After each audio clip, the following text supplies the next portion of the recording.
Ron Karen, Commissioner of Housing and Community Development. I'm Sam Swanson, resident of South Burlington. I'm Mitch LeFay, the representative landscape architect. I'm Sharon Murray, representing the Vermont Planners Association. Good morning, I'm Adam Lucci. I'm representing the Vermont Association of Planning and Development Agencies and Regional Planning Commissions. Andy Rothwundel, representing Renewable Energy Vermont. Good morning, Robert Dastas, representing Vermont Electric Utilities. Thank you. Deb Markowitz is in Paris. She'll be here. Like Day and a half pit stop. Oh my goodness. Wow. So she hopes to stop in. Okay, all right, very good. I was hoping that we would be able to schedule this in Paris, but we weren't able to do that. All right, so good. And then Karen Horn, we are expecting her to join us. So as you recall, last meeting we shortened it and did not get into any of the recommendations, but we're going to spend the entire day today on recommendations. Originally we were going to have Chuck Ross come and talk to us about agriculture, but he's unable to do that today. So I just want to ask if anyone has any questions on the agenda or suggestions for changing the agenda. Not seeing any. All right, so we are on our minutes of November 13th meeting. move that we accept and present it. Thank you, Sharon. Second one. Seconded by Sam. Is there any discussion? All those in favor, signify by saying aye. Aye. Opposed? Abstentions? Great, thanks. So, we have a matrix of all the recommendations that we've all put in. We have kind of structured them in themes from planning, incentives, process transparency, how to improve that in public. Do you have a magnifier on that? Really can't read it. We're not there yet. We'll get there. Thank you. Give Zoom in. Just be thankful I'm not trying to do that. We also have some copies. There you go. And we have hard copies. Better. But that will, I think that will work. So the process, you know, the categories, just continuing with that, environmental and aesthetics, and then other. And we took everybody's recommendations and staff put those into those various categories. And I thought it might be useful to talk about them as a group, planning group as a whole, and then have people. You'll also see the task force member that sponsored these and recommended them on the right-hand column. If that person wants to add a few sentences for clarification or talk about that, in general, we can do that. But there are a lot to go through. We've got, in theory, one more meeting scheduled. I think we probably, I'll just say it now so we're all not sitting on the edge of your seat wondering. I think we probably need another meeting in early January. Because the task is to present a report and legislation to the legislature by January 15th. And I think we have 2 good days of discussion today, and the 17th is the next meeting, I believe. We will then have to figure out how to write this up and how to review it. So let's, I don't know, does anyone maybe have a different recommendation on how to go through this? No, I just wanted to add that BPA didn't provide pretty much a large laundry list of issues that our members provided that we haven't yet incorporated into the matrix. Okay. So, you know, as we go through them, I might mention what we've supported, but we're trying to figure out how to leave what we've developed down to what we're working on, especially if it's in time frame. Right, So, that's right. Thank you. I just wanted to mention that. I was just going to ask, and maybe I apologize, I should have made this suggestion or request weeks ago, but if we could get this document in Word, maybe with an extra column in it, if you turn the document around, so that we could actually provide written either questions or just our position on each idea, that might be helpful to facilitate the discussion. Okay, and speaking of positions, at this point, I am not expecting us to flesh these out enough today to like vote on them. I'm not expecting a vote, but I would like to get kind of a sense of the committee in terms of consensus or likely or not likely as we go through these. You know, we can express concerns and things, and maybe we can work on those during the intervening time, but I would not anticipate an individual vote on each of these as we go through today. And that's, I guess that was part of mine. I wanted to make sure that we, not trying to squeeze it in the next hour and a half, but that we had a chance to give you some feedback on each individual item, so that you have that as a matter of record. All right, so let's start with the planning category. I'll ask anybody who feels like they need to make clarifications to any of the first 5, 6, 5 on this list. And I think you can see them up there. I don't think I need to add anything to my thoughts on this, but Adam or Sam? You guys have- I thought that with regard to the first one, the expanded RPC planning issue priorities, I heard at the last meeting, Tim Sullivan say that the current state of the work was basically the scope of work that we first presented, and that the development of tools that towns should use, model plans or model whatever they are that are, it gets to a second issue of making this stuff fit within the 248 process, something that the board will listen to and address, but that's an open question. You know, that this, what I'm understanding is that this The second part. disagreement, yeah, and that would be addressed in a next phase. And I didn't think there was much clarity. I need to understand better what actually is the scope of the next. Is there funding for the next phase to actually develop model planning tools or what? There is not, and I don't have a good sense of what those tools would be either. I've heard the same thing. But that clearly is kind of number 2. Is in this group, I could see us getting as far as recommending that tools be developed, and leaving it pretty general. Obviously, we can't develop one with Sharon personally. Well, obviously, as representing the Planning Association, we feel pretty strongly that this is a priority. And we agree with your initial statement that that's one element that's been missing all along from the discussions. Going back to the Siting Commission's report, we would definitely support the elements under this. I would also add that under 117, our regional planning commissions are required to participate in public service board proceedings. Under Title 30, they don't have party status, so there was a recommendation in that report that RPCs also be given statutory party status, at least similarly to municipalities, the right to petition to intervene. So I think we would ask that be added to the list. Yeah, it might be in the Or, yeah, down under, public participation right. section. But yes, okay, we got it. There.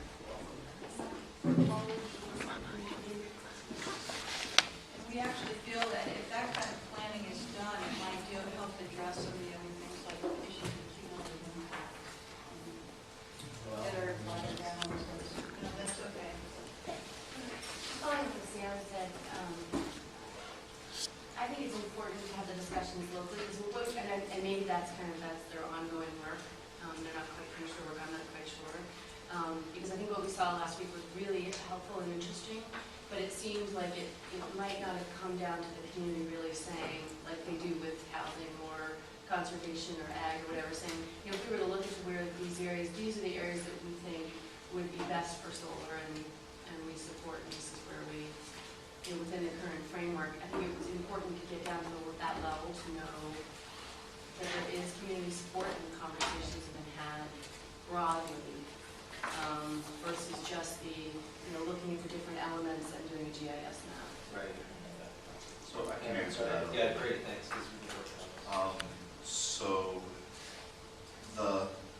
I think the base information that Jim presented last meeting is really important. It gave a lot of context, and context that can be applied at the local level so that people can make informed decisions. So I know all of the other regional planning commissions would be interested in doing that same type of work, having funding to do that same type of work, and would support this.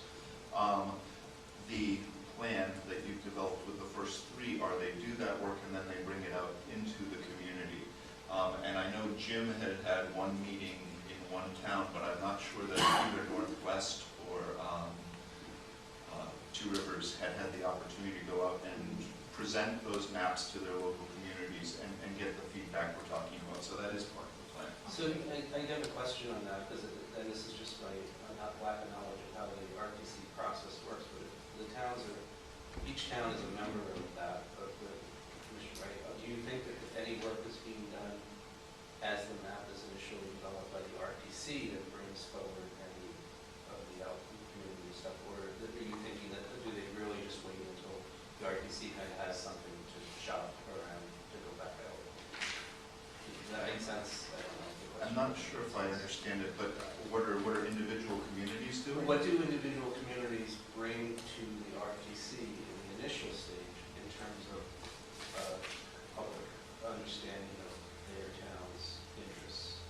And so it's kind of, yeah, because, I mean, Bennington had clearly, Jen had clearly identified some areas that were important to those local communities, and that was factored in the mapping. And I would assume at the board level, they were discussing that. I think they're probably looking at the town plan and looking at facilities that were identified as important to that. We all know that varies by town. I'm not sure how actively the towns are. I think it's going to depend on the towns as to how actively they come forward and say, hey, look, we want to say something. Yeah.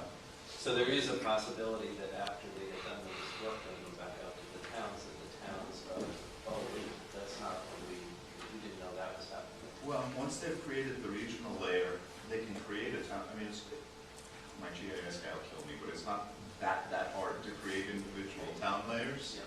I know we can technically do it. It may take some time, but I mean, we can push those out to the towns as well. Yeah. Okay. And again, I'll just mention that, because you're kind of getting at the point where there may be a conflict between a regional and a local plan and public service board process.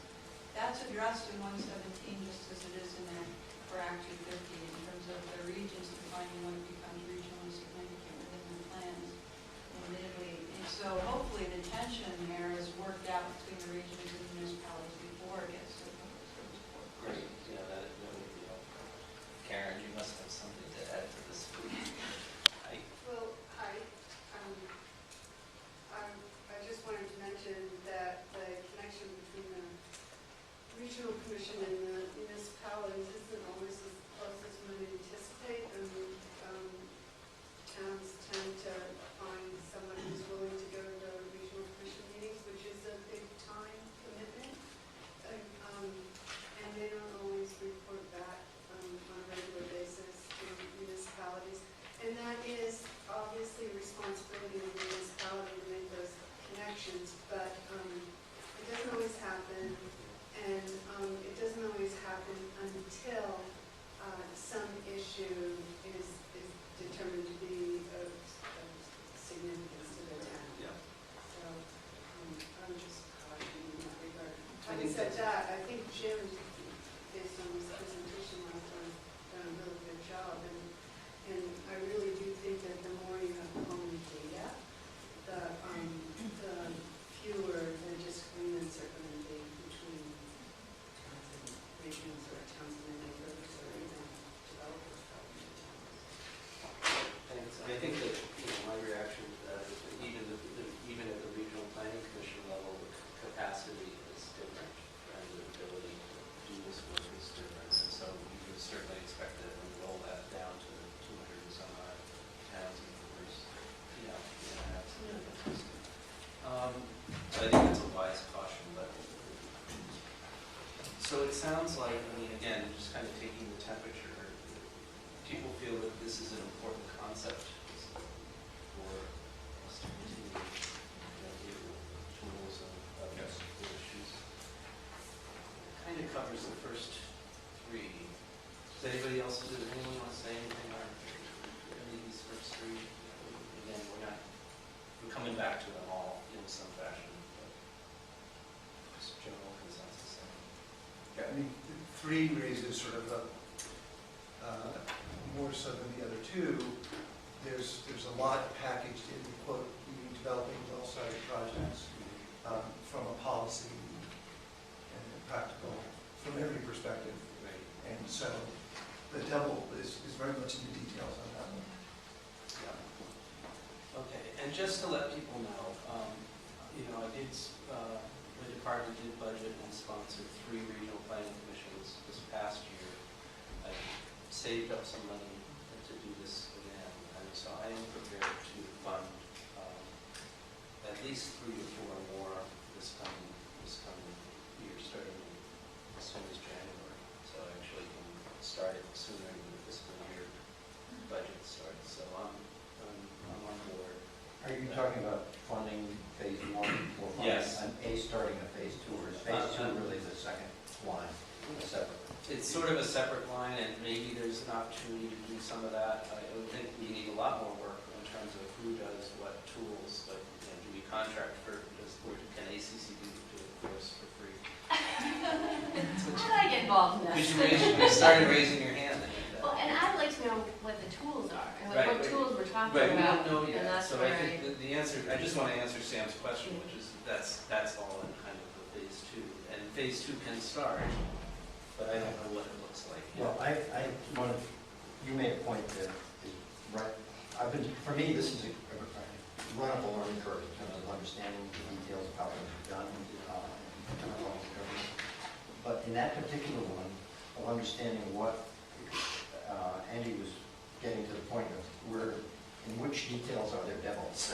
Yes. And even in planning tools and technical assistance, I mean, our goal is to empower communities to participate. There's a whole different set of issues that we'll get into on how, once they're thinking about it in an orderly and reasonable way that is balanced against competing interests. Once that happens, how do you then get into the 248 decision process? I'm not addressing that second part. I don't have a clear picture on what a model looks like. And my sense, a model of good practice. And I've asked a lot of people, talked to my own community planner, talked to people, and I get a sense that this is an area where there's a great deal of variation, where nothing's going on, and some people are really on the cutting edge and developing stuff. But I just feel this is a really important area that for the communities to have a sense of how they're going to accommodate these new resources. Me too, and Sharon definitely pointed out that this is like a very high priority for her, and I get that. So I'm happy to, I would consider it a high priority too, it's just I don't know what it looks like. So my reaction would be, left to my own devices, what I would normally do is do an RFP, send it out to you guys and to anybody else who suggested, and see who would be willing to, as a contractor, develop these models, be it the cities and towns or the planning association or an individual successful regional planning commission that has extra time. They might want to do it. And so I think it's a question whether I would prioritize funding for this, or we should recommend the legislature prioritize funding for it. What is the issue? How do we get this work done? Just making a priority that go. For me, my perspective is just that that we have established that 1 and 2 are high priorities, and that there's a lot of work that needs to be done to get there. And we can maybe try to provide some resources on what that might look like. There's a lot of that type of work going on all over the country and all over the world, basically. So it's not really rocket science, but it would have to be adapted to a Vermont context for sure. Do you have any thoughts on this, Karen, in terms of just how to develop models and tools for communities? Well, I think there's actually also a lot of good work being done at the local level today on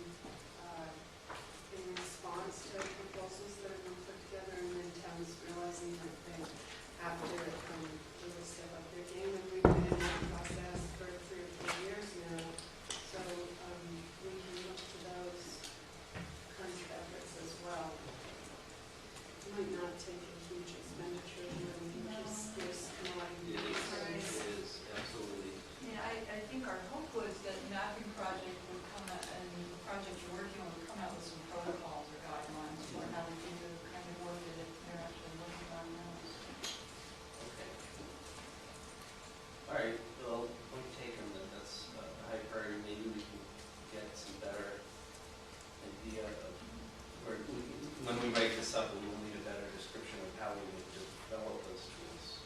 And tools to do what? I think that's And really tools to important, do is what? to engage in the process, is to engage their communities, is it to draft citing legislation, is it to change 248? I mean, there's a lot of different tools that you can use. I think we just need to be clear on that, because I think the tools have to fit into the existing At the system. moment, we're in the planning department. Well, I would say we could go back to the planning commission report recommendations, because they had that discussion too. So I think Yes, we're we did. putting it in the context today, instead of trying to reinvent the wheel. Thank you. Okay, so moving on to the fair share standards. Let's discuss that one for a little bit. Or maybe, yeah, the last one is specific to hydro. Adam, would you want to introduce these two? Are you moving to 9 seconds? No, I'm in the planning section still on the last two. Because we'd like to just comment on that. Yeah, we're zipping right along. Actually, this is great discussion. Go ahead. So the fair share gets into planning for what? And how do you define what you're planning for? The information that Jim Sullivan developed, and then the other regional planning commissions, kind of helps us get our head around what it actually means and how much there is to do. But it's not necessarily going to be allocated proportionally around the state. And it may not be allocated proportionally between hydro or solar or wind or other biomass. I think we don't have to care about the different alternatives, hydro, wind, solar, biomass necessarily. But I think towns, if they're planning, they may care about what they want. And it's much easier to plan for a goal if you know how much capacity you should be providing. And there's okay, you hit that goal and then you're done. You can say, all right, that's going to take X number of acres in our town. We can set that aside, or we can still get individual, but it defines the goal. It helps define the goal, and that's why I put it on the table. Okay. I've been intrigued by this for a while, and it's obviously been thinking about it in the context of the comprehensive energy plan. There are some challenges with it, which I will just lay out, which you probably already know, but just to say that it's not always about the population or about the people or about the location. Sometimes it's about the population and the load that the community uses. Sometimes it's about the resource that's there, as opposed to, and less so probably with solar, we'll get some sun. But definitely in terms of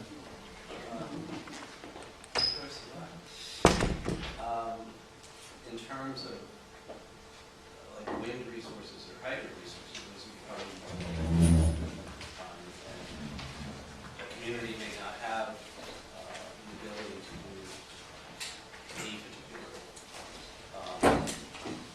particular type of generation.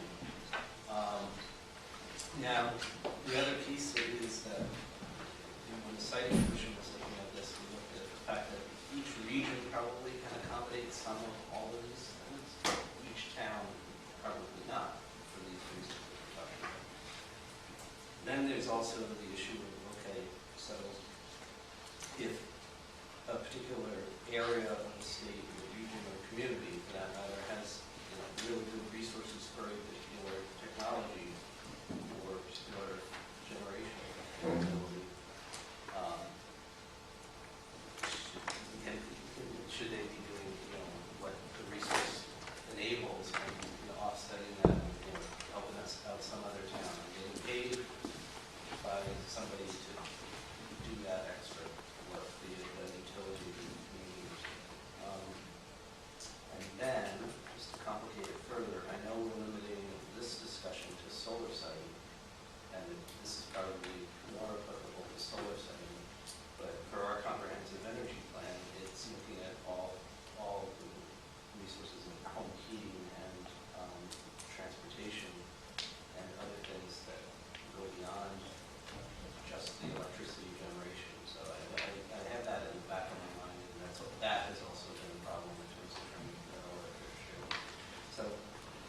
I've been intrigued by the concept, but I haven't seen how to make it necessarily. I'm interested in other people's reactions. I think that was, I think, a good synopsis of some of the issues that give rise to looking at this question of fair share. And one of the concerns I would have is, although, Adam, I hear you on the planning side, to the extent that it morphs from the planning side to the regulatory or the big policy side, that's when the rubber hits the road. And I do have concerns about sort of the balkanization of the state, of towns, in terms of solar or any kind of energy siting, given the interconnectedness of the electric grid, given the unified sort of statewide goals that we have. I think we want to be very careful when we start talking about whether towns have to provide a certain amount to meet their population or don't have to provide anything over them. Now, it's both sides of that coin. So I would be cautious about going down that road.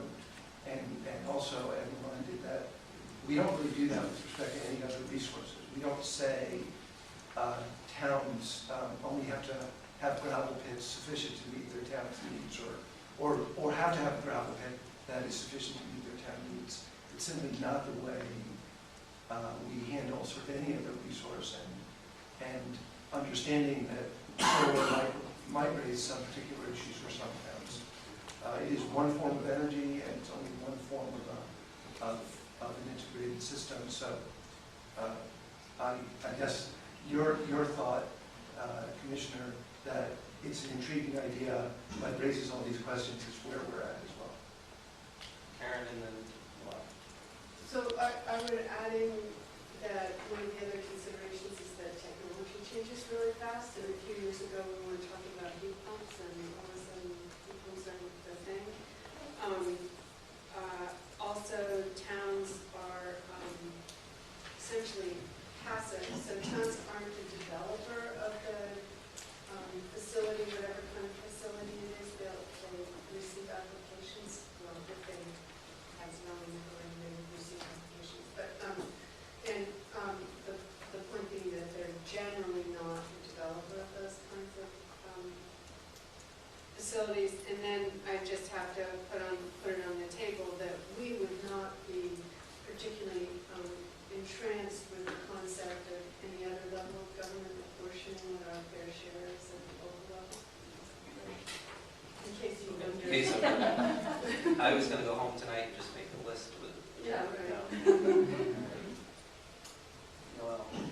Yeah, I have the same comments and questions. It's an interesting idea, but I don't know any other resource that does that. And, Adam, you said, the town could set aside that land, unless they purchase it and decide to develop it. You've also got individual landowners that may or may not make that decision. And just like the town says, here's where we want to have things, whether it's industrial, commercial, or whatever. And then it's up to the landowner developers to kind of figure out, what works best for them. And so I just think it would be a difficult concept to roll out. So by setting it aside, I didn't mean necessarily purchasing it, but similar to what they do with zoning, they could make it the most desired place. And you'll notice I wrote it as explore, not, but I had all the answers. I know. And I hope you, I think this is a really good discussion. I'm going to have others on other issues. I hope that it was taken in the spirit. Absolutely.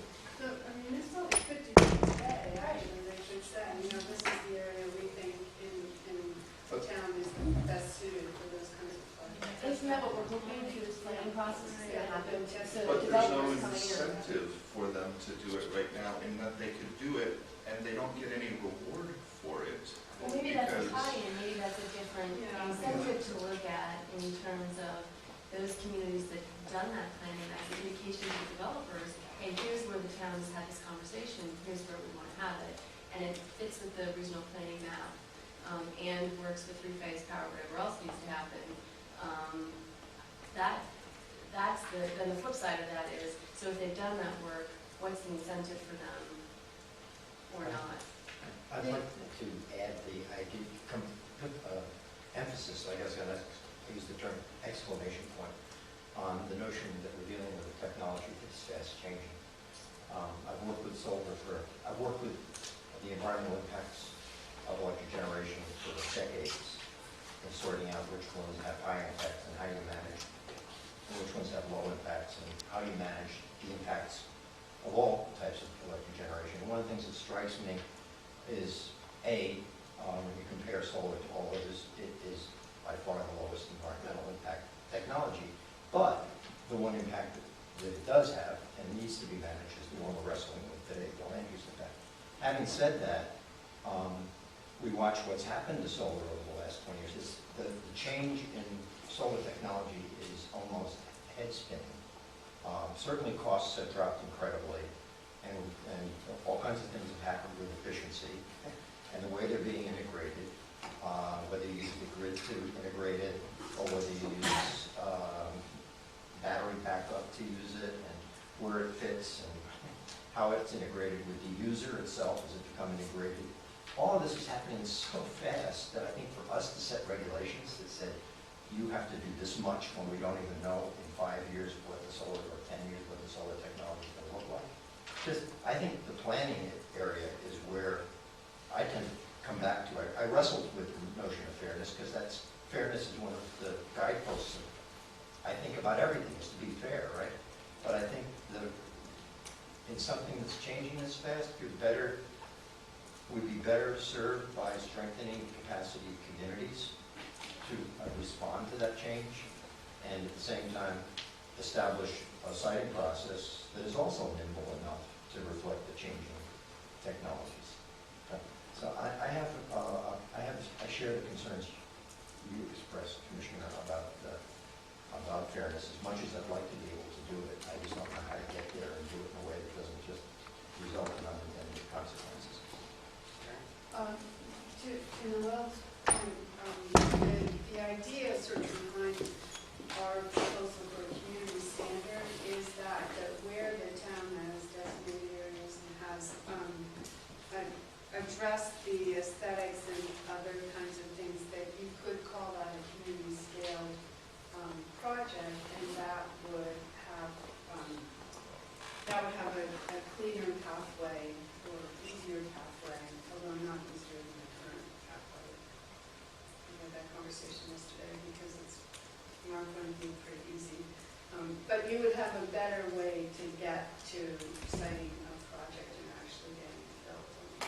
And I assume, not that I'm saying that this is what the developers would want, but I assume the flip side of what you're saying is that if there was a project for the community that had done that planning, and they had located where they wanted and kind of dealt with their look and feel, if a project outside of those areas came in, then it would be more difficult. It would be a higher standard they have to meet. I figured, Yes. Set it by the So I'm getting the sense, and I'll just do this again as a sense, that on this one, people are kind of intrigued with the idea but have a variety of concerns that need to be fleshed out. Maybe I'll leave it there. Again, I think we do want to write up these points and describe at some point how we assess them, but I think if we could get the next iteration with the notes from this meeting, as you said, flipped on its side with the comments from the meeting, and then we can add others this week. Okay. Because I wonder, what I read into this is that there's some communities now who feel they've been inundated with solar, and they're like, we have a fair share, it's not one of us, right? Later on, we talk about policy and everything. We talk about the board being given instructions, whatever the right word is, to look at what the cumulative growth of solar is in that community and factor into any decision making that they make. So that does help spread some of this, right? Not possible. Yeah. Okay. Are you okay with this? Okay. All right. So let's go on to the hydro one. And, I just want to, as laying a table for this, I just want to say that for the comprehensive energy plan, this question comes up all the time about how much should be in state versus out of state. And we show description is basically assuming 50/50 or thereabouts. Can range from 40 to 60, and there are a variety of ways to get there. But the plan assumes a certain portion still being reported, at about 50% range for all the projections and things that we do. So just want to go over that. Do you want to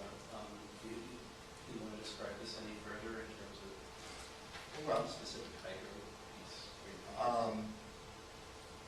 Andy knows it better than anyone, but the answer is 5 years ago, there probably wasn't any plans for a lot of electricity coming into the state of Vermont. Right now, there are plans for at least 1,000 megawatts with TDI, and then another 400 supposedly with Emberic, and who knows what else there is. That's more than our total load, and it's coming in here. Now, granted, they have plans to go elsewhere, but there are long-term contract possibilities. It's probably less expensive, and honestly, I do not have a good grasp of the finances of these projects and how they compare to one another. It seems to me that it should be part of the discussion. That resource is potentially there, and to ignore it, I think, as we make these decisions, would not be in our best interest. Okay, well, that's helpful clarification for me, because I didn't realize that you were specifically focusing on the transmission aspects of those, versus like the Connecticut River dams. Okay. Okay, that's helpful. Other thoughts? Robert? So, I see that as a different discussion from talking about solar siting standards, because the solar siting standards really refer back to 1956 Tier 2, which sets mandates for renewable generation pretty much in state, and we know a lot of that will be solar, and we have an obligation to meet that with this new definition of renewable generation for Tier 2. Tier 1, the bigger goal, is renewable, which includes large hydro and everything else, but that doesn't have to be new, it can be existing. So for the conversation about hydro in general, meeting Tier 1, we have those conversations, and utilities, are looking for those sources of less expensive energy in order to meet Tier 1. And this is coming from Northwest Canada, they don't give this power for free, they are tough negotiators, but we work hard to try to get rich contracts. We are actually in a lower position now for how much hydro we get from Canada than we were 5 years ago. We were, the big challenge, if you recall way back when, about that cliff, a third of our power came from Hydro-Quebec, a third came from Vermont Yankee, and what's going to happen when the plant shuts down, which no one really thought it would, and well, guess what, we're still here, we're about 20% of our power now coming from Hydro-Quebec, so that's dropped pretty significantly. Moving forward, absolutely, that is part of kind of what we're looking at in doing our energy planning, where we get renewable energy from, that has the best price. But again, I see that as a very separate thing in terms of what kind of building needs to happen in order to meet the mandate set in the system of Tier 2. And I guess this question goes to, are those mandates in Act 56 for locally generated power appropriate still, given this resource that is going to be flowing through the state? So it's and that gets to what the legislature had in mind in terms of kind of renewable generation it wanted. So Tier 2 makes it very clear it wants small scale, in-state, under 5 megawatts generation, as opposed to out of state. So that is a policy recommendation. So you're saying, should that distinction be made? Is that what you're asking me now? So should they relook at it? It is a big P policy issue. This strikes me as the kind of thing that the Comprehensive Energy Plan looks at, the question of the balance of resources in state, out of state, large, small. It does feel to me like it's beyond the charge of what we're really doing here. And that is, I think we're comfortable that the legislature has articulated the policy it wants implemented. And so to us, this does seem like it's not an issue that this task force really needs to take up at this time.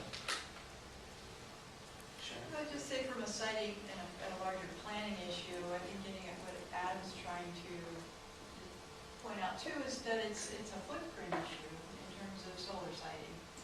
It's how much do we need? You know, Asa said about 12,000, and it relates to the rec discussion too. But for planning purposes, and you're right, it may be on this committee's charge, but in terms of planning process, we need to get a handle on the footprint. Yeah, I mean, in the large picture view of this from an energy planning standpoint, this is very important and very timely and appropriate to consider. So also when we negotiated our MOU with TDI before the board, we reserved the ability to purchase capacity on that line of up to 200 megawatts in the 2030 timeframe. And that was based on kind of the growth of what you thought our electricity demand was. So I think your point is excellent. I think we're doing it somewhat, but remember that in the comprehensive energy plan world, when we reduce our fossil fuel use, particularly in those other areas of transportation and heating, the electricity demand we expect to actually go up by about a third, so we'll need more. But Did you say how much was it for? about 200 megawatts on that line. Oh, okay. Thank you. Yeah. And I would expect to do the same with Barrett. It's no surprise that we're trying to negotiate the same type of thing with them or anybody else coming through the state who are not directly using the power line.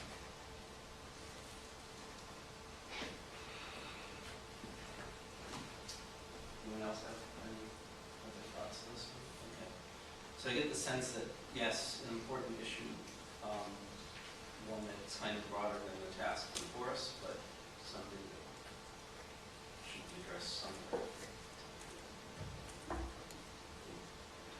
I guess the plan, the energy plan, has pretty big assumptions, right? Yeah. And then we're trying to plan based on those assumptions. And like Sharon said, how big is that footprint going to be? Right. Depending on the bucket that you're trying to fill, Right. the footprint gets bigger or smaller. And therefore you plan for that bucket. Yeah, and maybe we should acknowledge that that bucket has a lot of assumptions that, just taking that thought, right, of, okay, how much electricity do we need? How much of it needs to come from the state in the tier 2 world? How much footprint does that take? What happens to the technology? I mean, it's for my, not to always focus on my little solar project, but when I put solar on, I was planning a 12 kW system on my small farm, four poles, 48 panels. And by the time between planning and ordering, I was trying to get American-made panels that they went up from 250 kilowatts of panel, 250 watts per panel to 275. So that's almost like what, 20% increase in efficiency in a 6-month period of time. So I was able to put more on less equipment, and that's continuing. So that affects it. So you see, all these things are relevant and interrelated, and they all create, in our planning world for the CDP, they create a range that is just not answerable right now. Point of clarification, question of clarification. We got a presentation by Jim Sullivan where he done the calculations and figured out the arithmetic of what the footprint looked like. Am I hearing that your sense is that footprint as described is too big? Not necessarily. Not necessarily, because we also have his dots on the map that looked pretty good, right? But I just know that in Addison County in particular, they're feeling a lot of solar pressure. Okay, that makes sense. That goes back to Robert's point.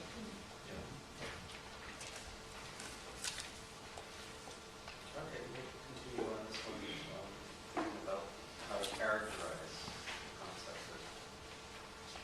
of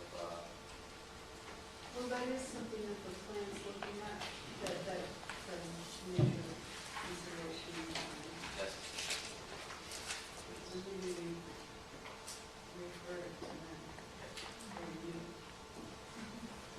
Can you just remind us the status of the plan? Yep, it's in final draft form. It actually is going to an editor today or tomorrow. We received, we did all our public hearings on it before the drafting, did the draft, did about 5 to 7 public hearings after that, received comments, incorporated comments, changes. The goal is to have it done and submitted to legislature in the January 15th timeframe as well. So it's tracking along similar to this, and I'm happy to provide you guys with text of what we're saying on these subjects, if that's all right. Before it comes out. But I guess the point is that the legislature will have that, and to the extent that it disagrees about the balance that you have proposed or struck as between resources, it can take that up. But just to be clear, the way you adopt the plan is not through the legislature. It's not the Right, that's right. legislature that adopts the plan. Right, that's right. So, Right, I didn't agree. Oh, but they can certainly change, I mean, the plan is based on the legislative policies and statutory requirements that are established, right? So if they don't like what they get, they can always change that. That's what I meant. I think that's what you meant. That's what you can even more fun. we should have more. Right. Yeah. Are we ready to go on to the incentives section? This is my favorite section. Just because I think there really is, just in general, I feel like there's a real opportunity and there's some, I think, good ideas here about how to direct the benefits of these projects to meet local needs and individual people that are affected by these projects in a way that makes them more receptive to hosting these projects. And that's pretty standard on what we do for everything else. It seems like people, feel like they're being impacted by things they're not benefiting from more on this than they see on some other things. Can I just have one comment before we even start? That maybe what we want to say is incentivize appropriate placement of projects, because we think that projects are plenty incentivized right now, and that's part of the problem. Okay. That's good.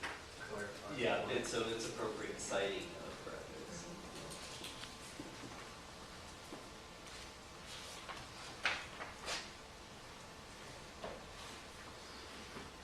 So I don't know if people want to take these one at a time or as a group, or does anyone have kind of general statement about what they think about the incentive category to begin with, other than like Karen just raised? I think, and I always find myself doing this, in part of it because I've been so, people are so pleased and surprised at the amount of solar development that's happening in the state. I remember, I said this last meeting, but I'll give a little more detail. Just a few years ago, we had really virtually nothing, megawatt maybe, but that was a good year, megawatt. We got, in one day in November, we got 14 megawatts just in one day. So the way it looks by the end of 2016, we'll have somewhere between, just in GMP territory, so it's going to be bigger for the state, somewhere between 250 and 300 megawatts of solar development in Vermont. So again, and GMP's people is 750 megawatts, up to the state under 1,000. So very significant in terms of capacity towards that. So we've done a really great job. A lot of that development will be happening in 2016. So there's a lot of activities going on. So just as a backdrop, I just think about kind of incentives moving forward, which is putting that into context. I had add, when it comes to talking about incentives, my first reaction is to, okay, we'll throw money at this one and we'll throw less money at this one. When I think that a more productive way to think about it, one that's perhaps perhaps even more feasible, because money is hard to come by, is that there are imputed incentives in everything we do, in the way we write the regulations, the way we enable things or place barriers to things happening, the way we plan well or we plan poorly, and result in imputed incentives. And the goal is to make sure that, try to identify what are the existing incentives and to what extent they produce outcomes, they encourage outcomes that are different than what we're seeking. So it helps, I think, with incentives to have a clear vision of what it is we're trying, what outcomes we want to achieve, and then to think about what in the existing process is accomplishing, is serving that, and what in the existing process is disrupting that, and focus the discussion on strengthening the things that get us where we want to be, and remove or weaken, overcome the things that are producing desirable outcomes. So I said this before, but I'll summarize it again, is that just, for me, it's very clear that if I want people to build on a built environment, that's more costly than it is to do it on an unbuilt environment. So I fundamentally are, I think using the fact that we're all dealing with a monetary system, systems are already skewed a little bit. But to try and get to your point, Sam, I mean, does that first one, do people agree with the first incentive? Not about the financial and regulatory means necessarily, but is that the goal that you would just describe that we're trying to achieve? I think I described it for me, but I want to see for others. I think it goes a little further than I would take it. I think we want to incentivize projects, not just in a built environment and on brownfields, but in appropriate green locations as well. Because there are appropriate spots. I think the key is that we want to avoid those sensitive environmental areas, agricultural areas, scenic areas, and perhaps layer in, the local planning, because we want to encourage local planning. So if there are areas that local plans have identified as the sites where they think it makes sense to have solar, and somebody comes in and wants to build there, let's make that easy. One of the challenges with, so that's, in answer to that question, I'll get to challenges from our perspective later with the environmental. Very well said. I do think that it goes a little bit too far in the first part of the statement, and I agree that appropriate siting in greenfields should be part of it, and not just focus on the environment. So I would like to see this restated, and I think Secretary did a good job of articulating the issue. And coming back to the reason why, we saw in Ace's slides that we're not going to get there just by doing rooftops and everything. Right. So that won't get us to where we need. Let me offer one clarification of what I said before, so that I have a problem with having people directed to, and then there be incentives to get to, appropriate greenfields. I guess my introductory remarks were more thinking about financial incentives. If it's costing more to do it on built environment, I don't want to be giving that same amount of money to build on an non-green environment that's not warranted. But I do want to be. And I'm thinking about regulatory, so that as the financial regulatory. There we go. Basically. Well, and even on the financial side, if you push developers into a narrower subset of greenfields that have more siting constraints, that also will have financial implications to the project. And so it is a little bit of the same issue, maybe not as extreme, but as you add screening requirements, if you add higher environmental standards that presently exist under state law, any of that, I think we've seen, as I've seen projects, for example, we regulate Class 2 wetlands in the state, but there's some desire to avoid Class 3 wetlands as well. As projects are asked to be, even though it doesn't require a permit, if a project is asked to be out of the Class 3 wetland, then you've squeezed the project, maybe you've made it smaller, or you've made the economics of the project different. So those all have implications. I want to take the word instead of them, so.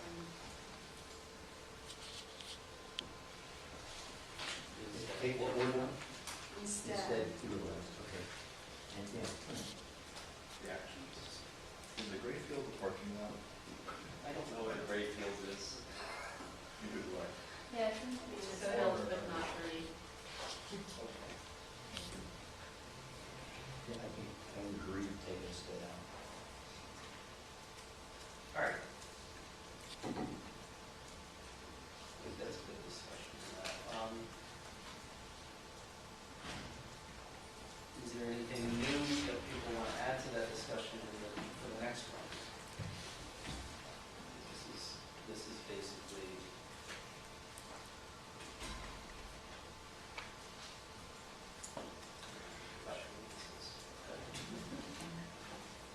So on the incentivized part, the other nuance that I just wanted to make sure people thought about is that when we think about sensitive environmental areas, we have a lot of conversation about wetlands and as, a particular environmental area that's impacted.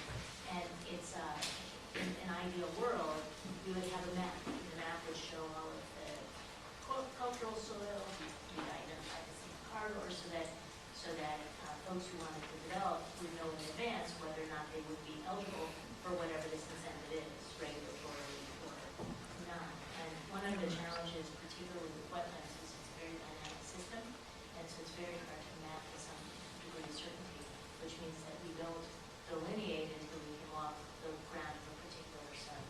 So as we think about the build-out of what an incentive could look like, we need to keep in mind some of that nuance. And it may be that, we're in some parallel conversations about wetlands and solar. Is there a way to create better clarity that will ultimately preserve wetlands in the long term, but would provide a better and easier glide path in appropriate locations? I wonder whether, I wrestle with this notion, once you get beyond the stuff that's sort of like, yeah, I really want it there. And we've seen some numbers from the Jim Sullivan's work that suggests that let's go there, but boy, you still got a lot of work left to do. And I think what we're hearing from the public and everybody is that it's not getting this stuff done, but it's really because if all of this gets done, we still have all the problems we're wrestling with.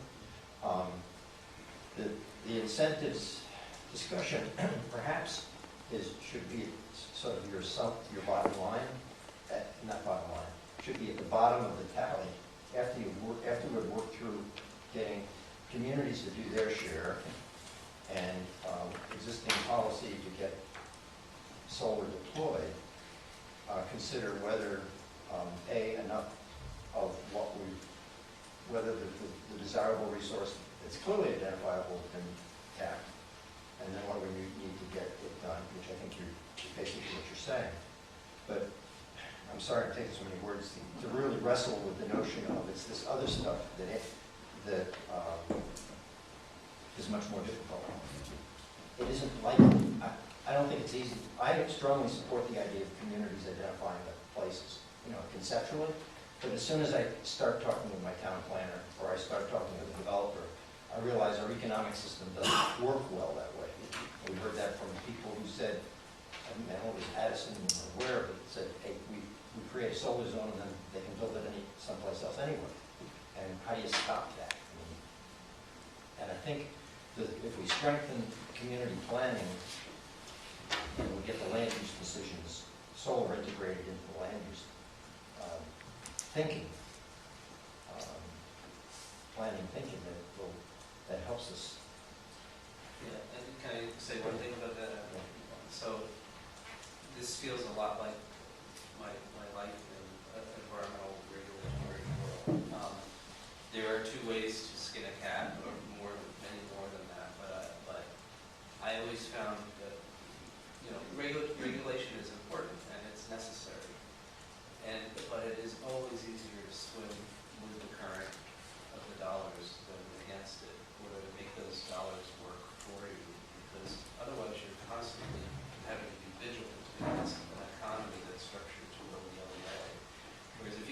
combine those two, boy, does your work become a lot easier, right?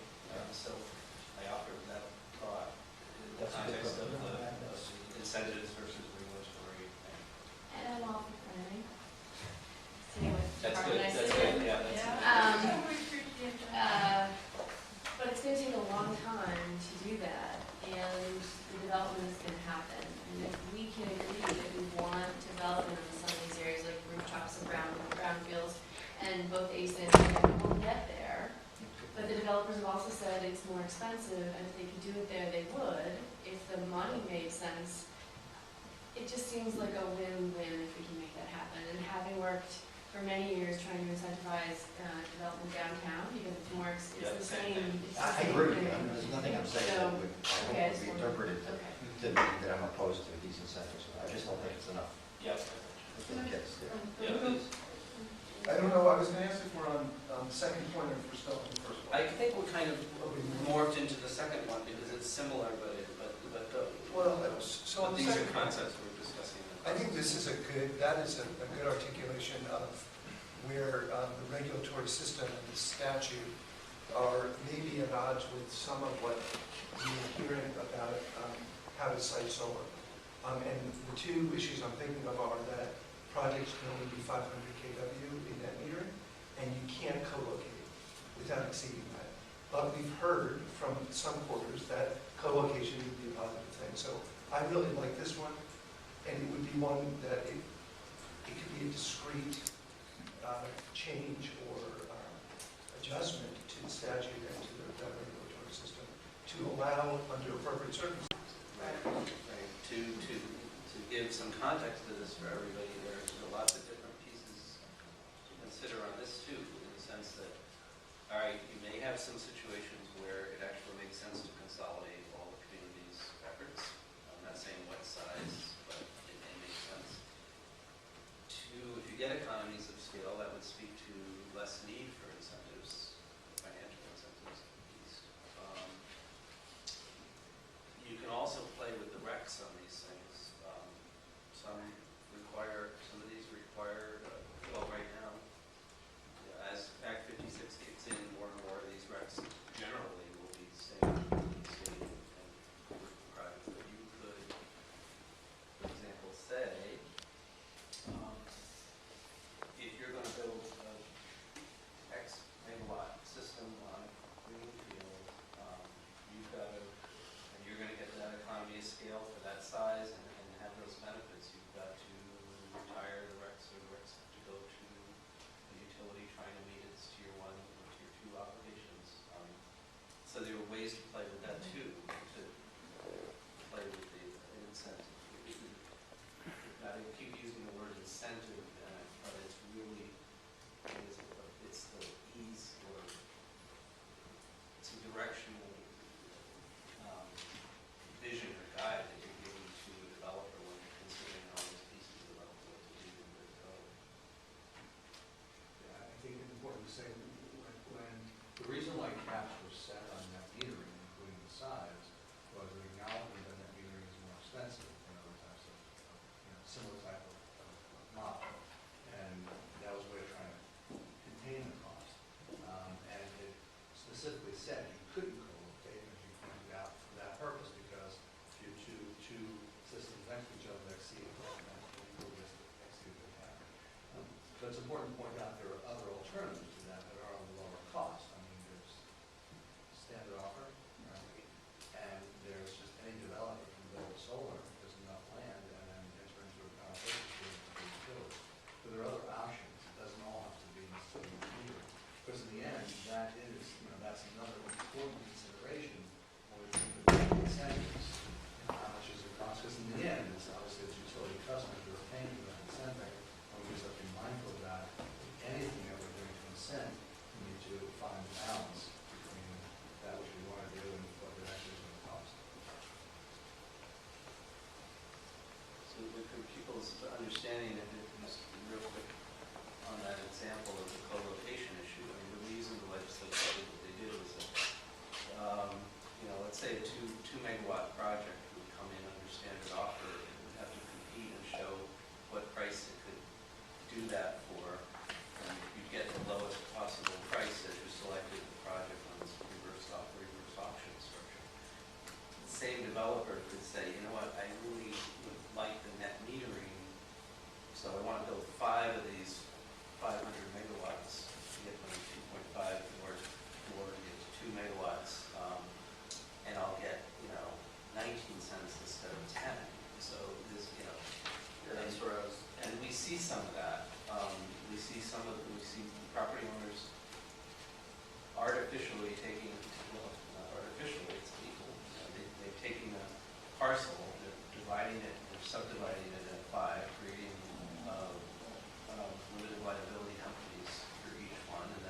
in under net metering hurdle, but co-located using similar infrastructure, you clearly could get the economies of scale which you can do was more salient. But, these are the unintended consequences that we have to have attention to.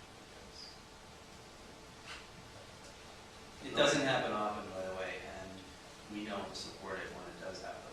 So I just want to make that clear to people that whether it's legal or not doesn't make it so legally necessarily approved. So my comment on this is, I look at this and the incentives would be identified by towns and regions, but I'm not sure there are any incentives that flow to towns and regions so that they have a reason to go ahead and do it. So I'm not sure that happens very well without putting them in the mix. I definitely feel like I wanted to do something along those lines in the, maybe it was the next one, and we could broaden that a little bit, but I was trying to figure out how to get, now obviously towns get some tax benefit from these projects. But these projects are also they don't pay property tax, they have a different formula, so it's a reduced number. Right, so I'm trying to figure out, and it's not as direct a connection to that project as, because you could build a retail store and get tax benefits, and have maybe more flexibility, I don't know. But what I was getting at in the next one is there a way to direct the electricity benefits, either as a community net metering portion of the project, or sale of electricity becomes a problem legally on a federal basis that we would need to stay away from. But you can certainly say, okay, there's a 2 megawatt project, we're going to carve off 500 megawatts of that as net metering and give that to the town or to the neighbors that are affected by this project. Or you give them, you give them credit on their electric bill, or you can give them credit in some other way. I'm just figuring out how to make it so that the people that are most affected by these projects get a benefit and have a reason to say yes as opposed to a reason to say no because it's changed and there's no incentive or benefit for the local community. So that's what I was trying to get to your point, but I'm not sure that was well considered. It's a sudden different take on that, and I think it goes in the same direction of what's the benefit to the local community for these projects and how we articulate that. Increasingly, what we're talking about is the need to be more resilient. How do we help both homes, businesses, communities be able to disconnect when the power goes out, right? So they're more resilient. So when we talk about projects, we look at all our projects now under the microscope of can this be microgrid?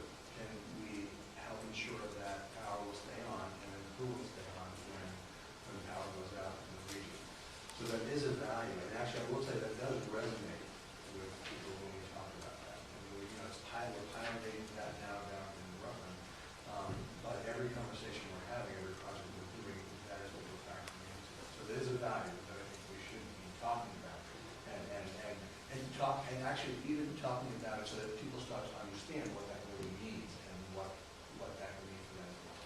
Yeah, and there's been a lot of work nationally done on that, looking at any kind of disaster hitting and the affected businesses and local economy and taxpayer dollars. And so that's a really important point to emphasize, and it's something that we found in doing resilience work that communities don't often think about in how they look at their infrastructure short and long term.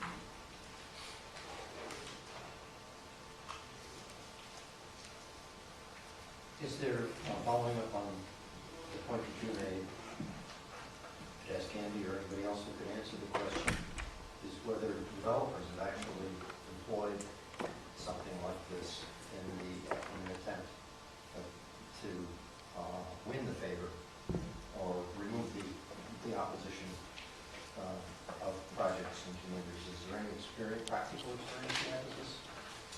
I don't have a lot of data points other than there are some developers whose market is more geared towards, a small group net metering, and Right. there's an obvious connection. But for developers who are looking for less off-takers and not having the obligations of 100-person group or larger residential groups in order to fill out the project size. I haven't seen it. But I do know there are certain developers who are targeting kind of community solar in the way that you're describing. Yeah, I think it's going late anyway, most of what I've seen, the large project, they're going after the businesses, ski areas, local communities, and there's really just one off taker of those projects. So I've seen a lot of To follow up to Robert's point, I think he's making a very important point, but you also are making, and I think he's making a very important point, but you also are making, but I think we need to do some more work in that, to actually to come up with, in practical terms, how might we address this community resilience issue. I think in some parts of the Northeast, lots of money came from community resilience after Irene and Sandy. And if we could, take some place like Addison or New Haven, we've already got all these resources now. Are there benefits that could be captured to that community that aren't being captured just because we haven't planned? I don't know what that involves in the way of cost. So Robert, you're talking about that, or GMP is talking about that in Kent, if you're right, facility. Yeah, actually, it's Albans and any project facility we're building, we're thinking about that.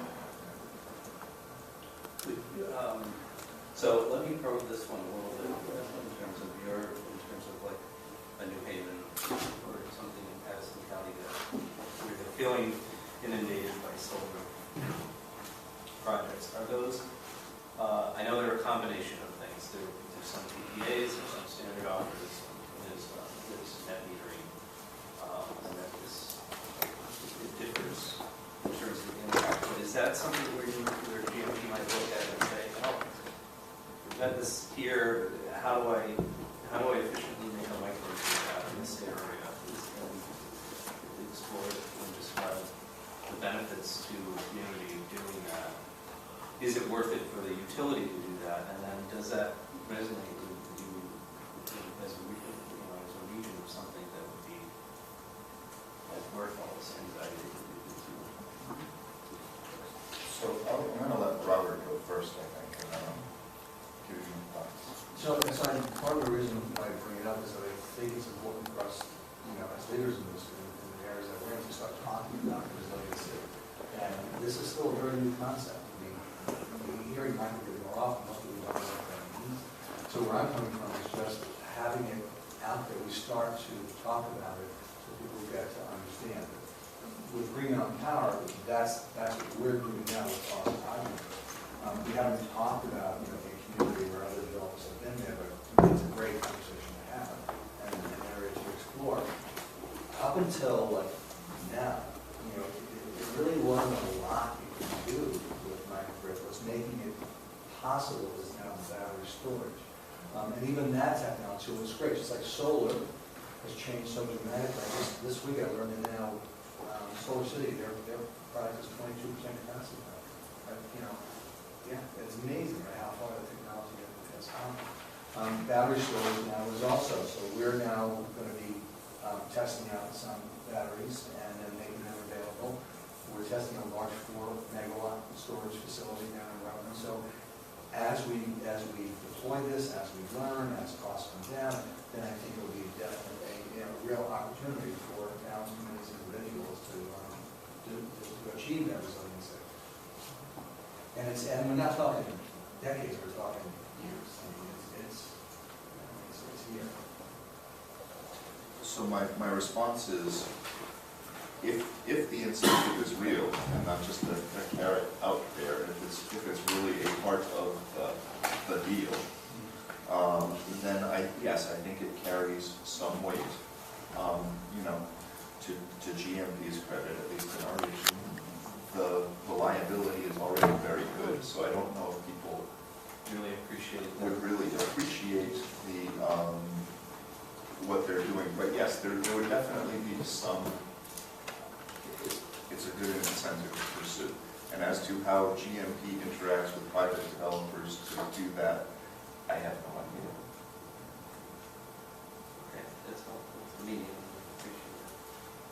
All right, so just for people's benefit of understanding, I want to go maybe another 10 or 15 minutes here with us, and then I'm going to take the rest of the time to see if there are comments from the folks that have joined us, and then if there's more time left over, we'll talk about at the end next steps. But I'm tempted to just, in the spirit of trying to get through this incentive thing, and we've talked a lot about the different pieces of it, and I think that's helping us probably to refine some of these. But can I lump the rest of these together and say, what do you think? Is there anything new that you want to discuss in the context of these last 3 recommendations that we should consider? I mean, the cumulative impact thing is definitely a new piece of this. I would, looking at the last incentive, doesn't seem like an incentive so much as sort of getting at what is I guess, a perceived problem from the person who, I think it's me. I don't understand that the current system actually does this, that the interconnection rules actually require developers to make the utility whole so that ratepayers are not subsidizing any upgrades that are required to interconnect that system. So I don't understand this one. Do you want to? Sure. I can see the place in between, but go ahead. Yeah. So I put it down there because it was a concern. That I had heard that these are already subsidized, and well, at least in Addison County, and in a portion of Addison County, a lot of its lines are already constrained. But certainly a number of projects are passing the fast track analysis already. And that fast track analysis was there for a reason. It said you're not supposed to overload these lines because of reliability concerns.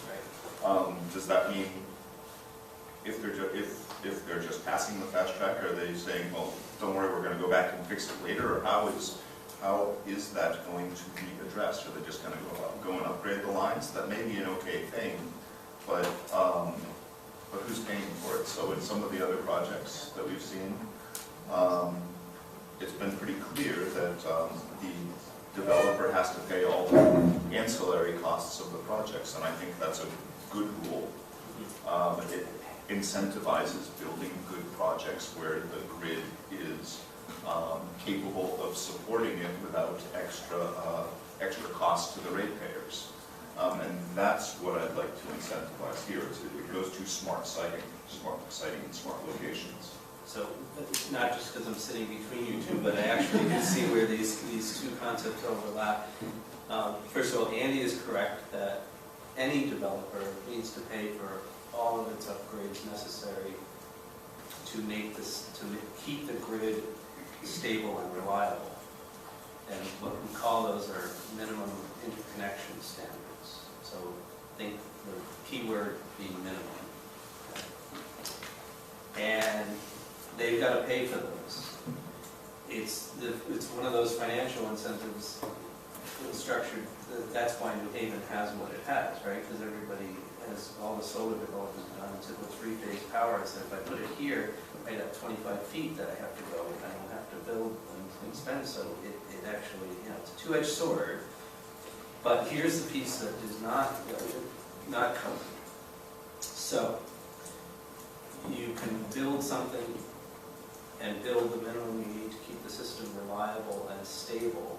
But if you, over time, overload the circuit, if you will, then ultimately an upgrade to those lines is required for general reliability. It wasn't associated with a particular project.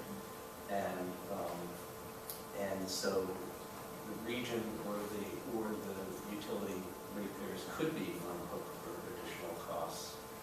And that gets to the difference between minimum and running the project at its full capacity that you expected it to run at.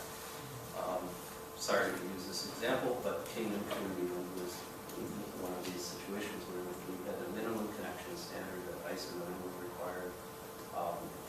And in fairness to GMP, they were not intending to, they did think about what they needed to run at full capacity, but when ICE and minimum looked at this online, felt they needed to curtail it in order to be able to make sure that the system stayed stable. Now that's been fixed with a synchronous condenser and things like that. But the difference is that right now, curtailing solar is not technologically possible right now. So, unlike wind, where you can slow the turbines down, you can't really respond that way. So there could be costs associated with these projects like that. And then third, I guess I would just say that for some of the PERPA-related facilities where they would get the avoided cost rate under federal law, it's not clear to me, I would say, it's not clear to me that they would incur all the expenses of full upgrade in order to run at that level. But I think they might be in that same boat as minimum connection standards. So I see both of these. I know that the policy is cost causer pays, right? If somebody's building a project that causes a situation where the line needs to be upgraded, they clearly have to pay. But there are details and ways that this can evolve over time such that we can't attribute it necessarily to one project. It's very similar to the agency of transportation's, like, road access. And we keep building road access, and everybody gets just a permit to do it until one store comes along who wants to do something, and then all of a sudden they have to put in three turning lanes and a traffic light for. So that's the type of thing that we would face here too. Chris, Robert put in the record, or we were going to call it a map that I thought was very interesting.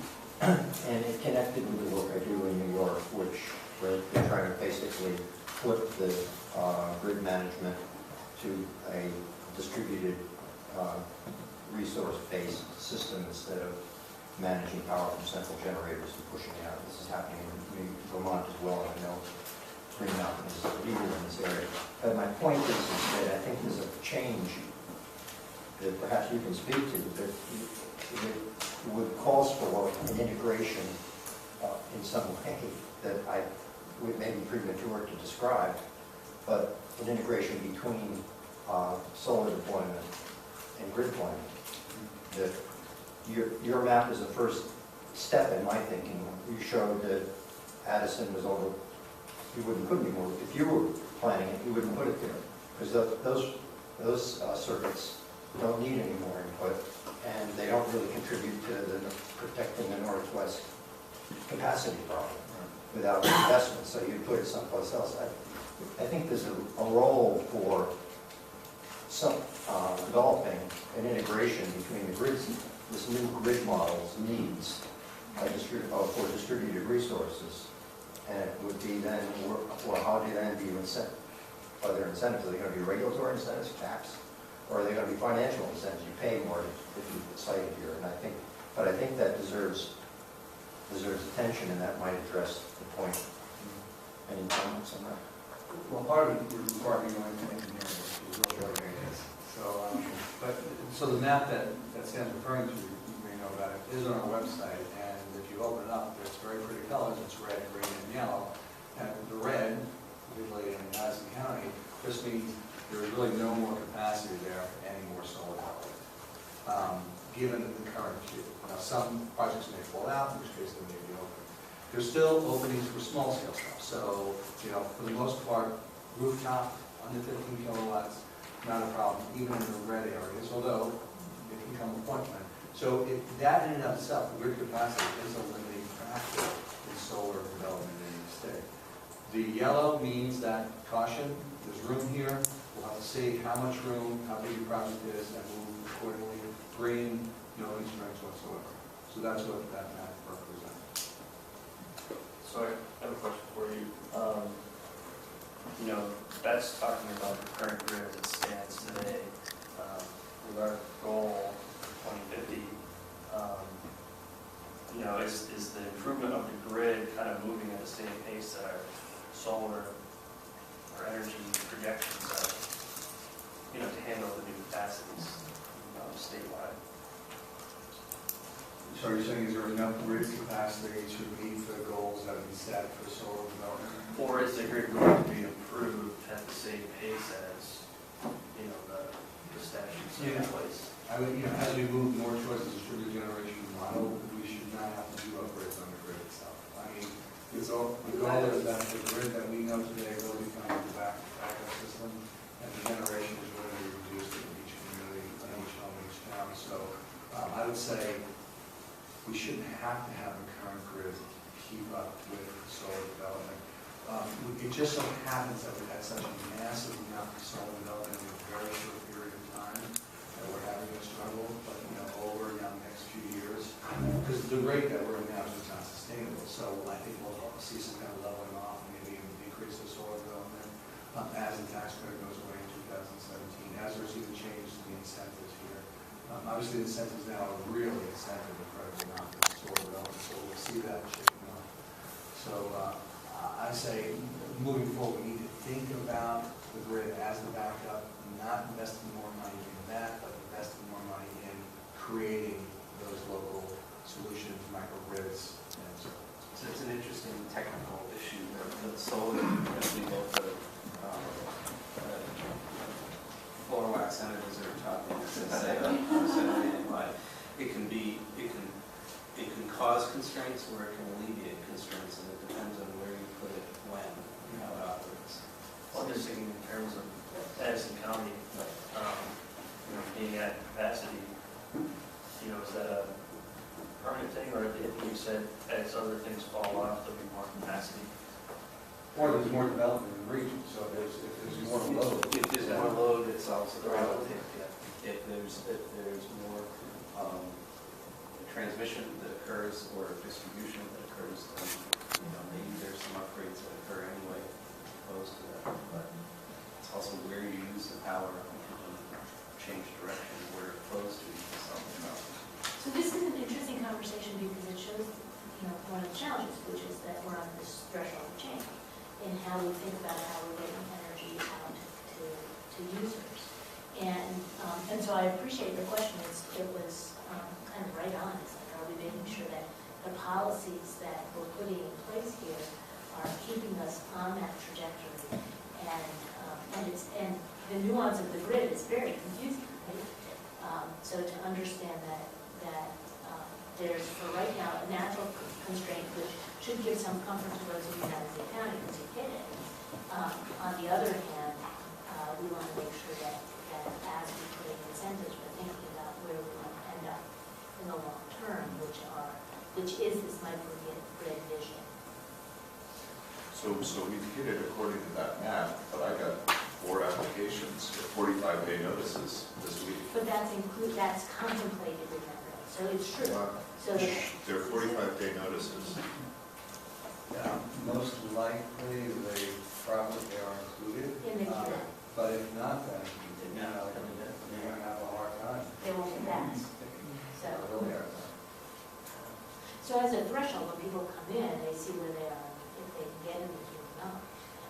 And if not, they're not going to, there's not going to be a place for them.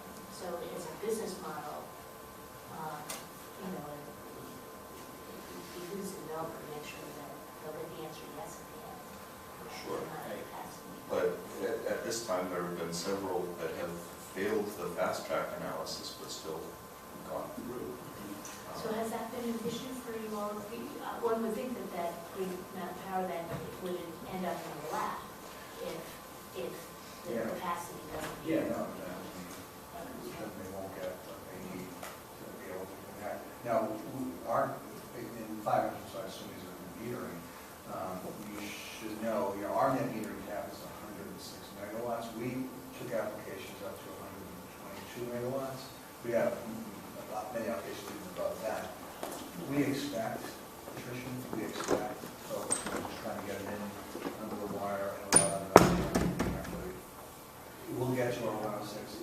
higher than 106, then we'll have to ask approval from the board to accept them. But there will be attrition. So I don't know the 4 projects that you're referring to. I know them because I got a copy of them at the same time. You know. So just to be clear though, the only thing that's keeping the lid on this thing at the moment is the cap of net metering. So there's not, the incentives are all still structured that if you remove that cap, you probably see a lot more of these coming in, and there's not a good mechanism yet to move people away from the red areas and into the green areas. That's how I think. And is there any in the interim, given that we're moving to a microgrid, looking at upgrading these areas over the next few years to handle more capacity? Not that I know of, no. Again, we hope we wouldn't have to make upgrades in the transmission infrastructure in the future. That's not one where we want to put our investments, because that is really the old model. The new model is more of a. And can I say, the between efficiency and this distributed generation, on a regional level, for bigger projects like Velco would be involved in transmission that was required, that ISO New England would have required for reliability, and in fact had on the books as projects that needed to go forward, have been deferred as a result of the efficiency and net metering distributed generation work we've done. And that has totaled, that's been in like the $400 to $500 million range for just a couple of projects deferred. So it's very significant. So it's working. It just can have some constraints, and I think as efficiency catches up in particular areas or load increases in a particular area, you'll see some of these problems change over time. And just, I know you wanted to move off these, but the other one, the high incentive structure to encourage building diverse sources of small-scale generation, and I probably should have written basically very small. So that, in there I'm thinking homes. Yep. And it's partially for this reason and partially because I don't think we have some of the aesthetic concerns on homes. I haven't heard of them. It's just nearly the same level.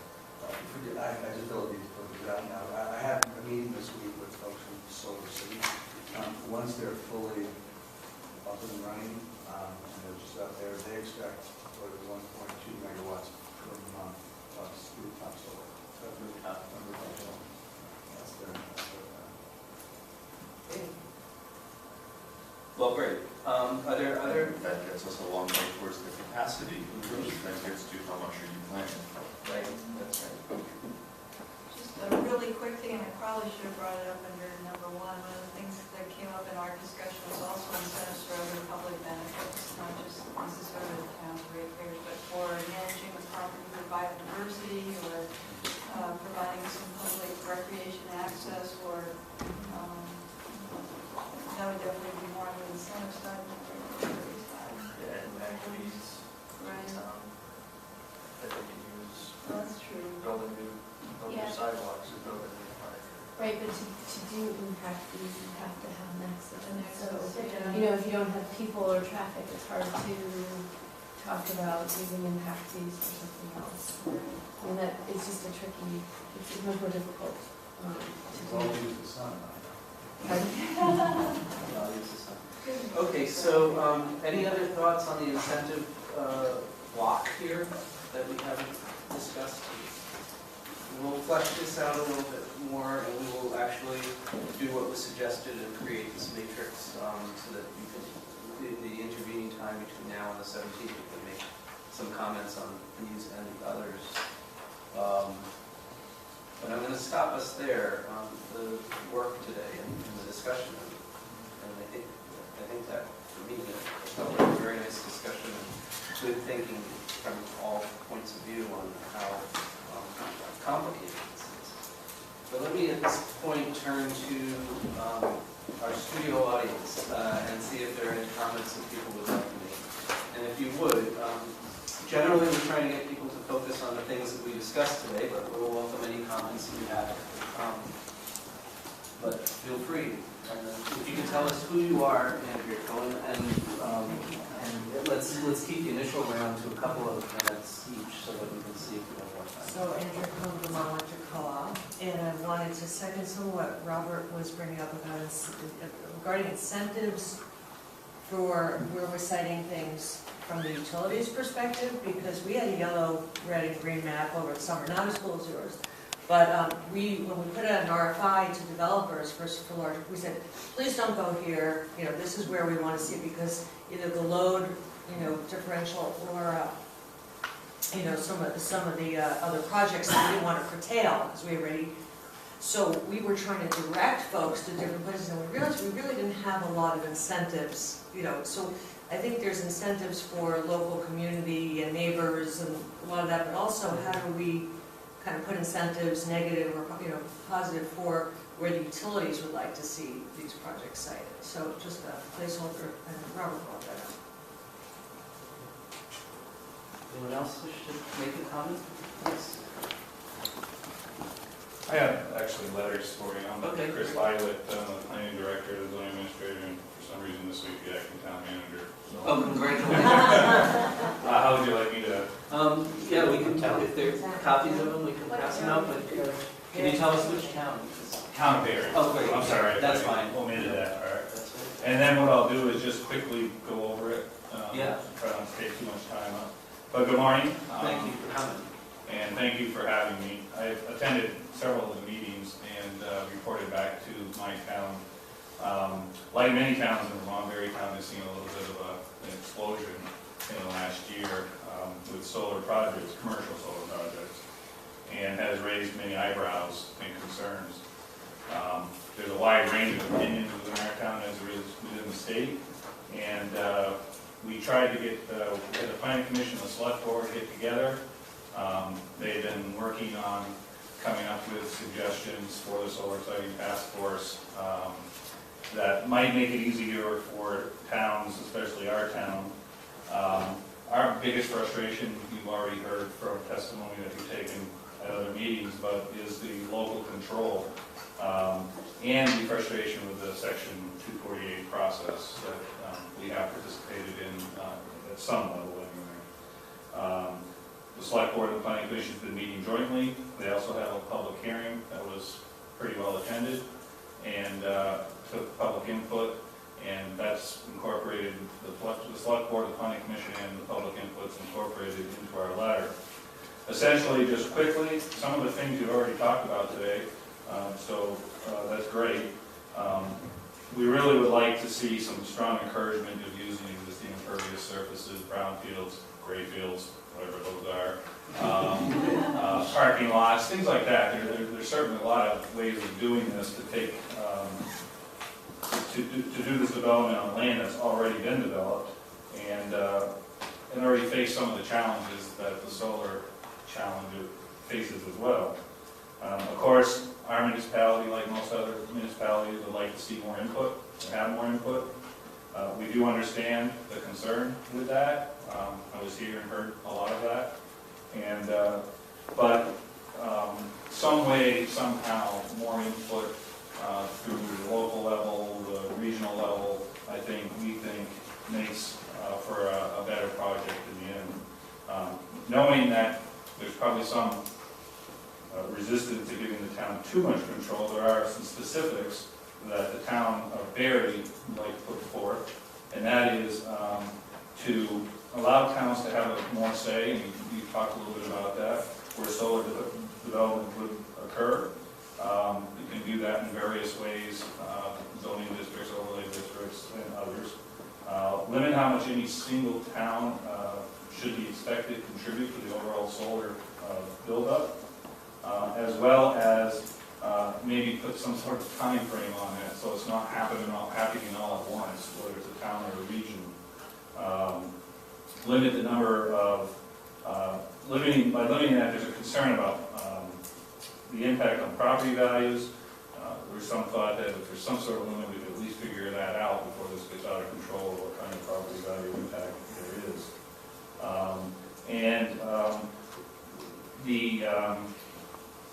The legislature this year with Act 56 did provide towns, or not really so much towns, but put forth requirements on the setbacks, but in our discussion, we found that the setback, that's a good step, but sometimes the setbacks as written in the law may not work in every situation, so there should be some flexibility there for a municipality to, it might make more sense to have the setback increased in the front as opposed to the back, or whatever, the situation might be different, so we thought that would be helpful. We also have a concern that the aesthetics is more of a community-wide, and it seems to be less, have less weight for the local, the people that are most affected by it. We have a real concern about allowing solar projects within the existing industrial parks. We face that ourselves. We don't have a TIF district, but it could be the same for a TIF district, that there should be some limit on that. In our case, we feel that the municipality itself may have some better flexibility to develop within their industrial park, having an idea where it would be best suited, but there should be some limit to that. We shouldn't be taking up industrial land that's had an enormous amount of money already put into infrastructure for community, for economic development and job creation, and then all of a sudden it's disused, so there's a concern. We talked about this, allow special case proximity for solar development, co-locating. Berrytown is a prime example of this. If anybody wants to take a look at it, it's close. I'd love to show it to you, but we have a piece of land that we own. It's actually a project that we worked with and are receiving the benefit of. It's in a location that isn't really usable for a lot of other things. It's got a lot of land. We have about 4 acres taken up for the 500 kW project now. We wanted to put another one in, couldn't because of the proximity of the first one. It's not visible from anywhere. There's no objection. Most people don't even know it's there. It's very small. You can't do it.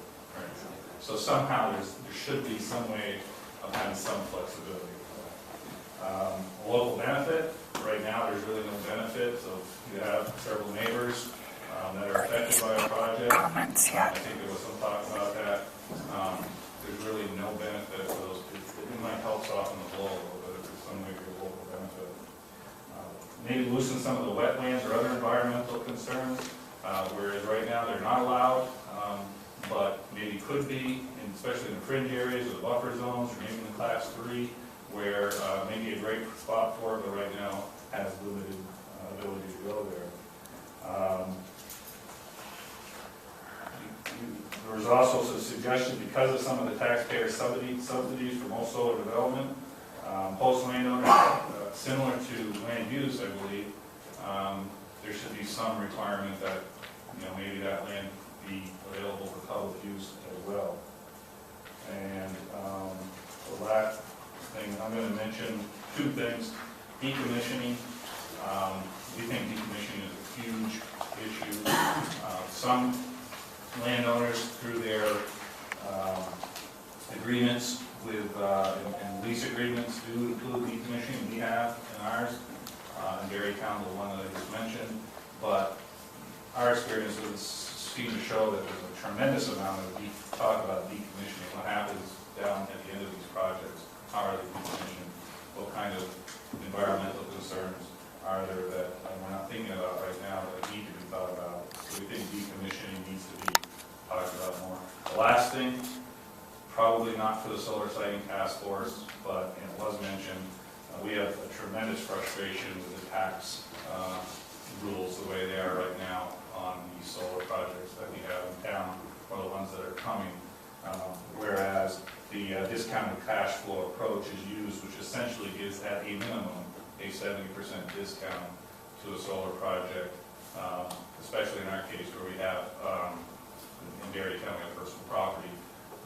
So where we are expecting a fairly significant tax liability for one of the developments that was basically slashed, 3/4 of it was taken away. So that really raised the eyebrows of the select board, as you might add, or you might guess. And that's really all I have. This is representation of both the select board and the planning commission, and some of our local citizens. So I thank you for the time, thank you for reading the letter, and Thanks so much for doing this, we appreciate it.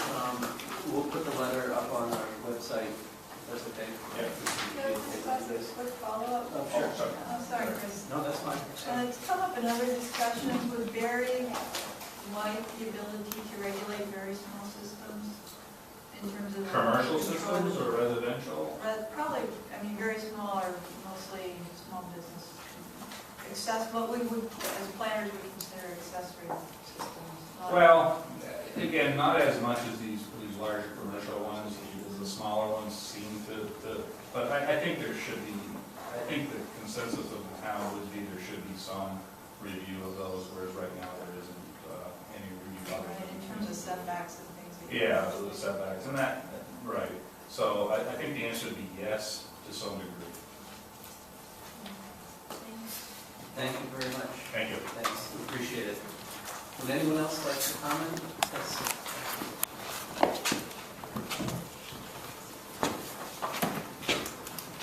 Hi, my name's Eric Rastrom. My wife and I are a Warren Energy Committee, and we're managers on a solar project in Mad River Valley, Mad River Valley Solar Farm. And it's due to be online by the end of the year. And I thought it's a good example of some of the problems that we can run into with small, it's 150 kW, and it's on a 3-phase line. So it was ideal. It's in town, and it was cited originally so that it was in what A&R called wetlands. I mean, you wouldn't even get your feet wet walking through it. But we were forced into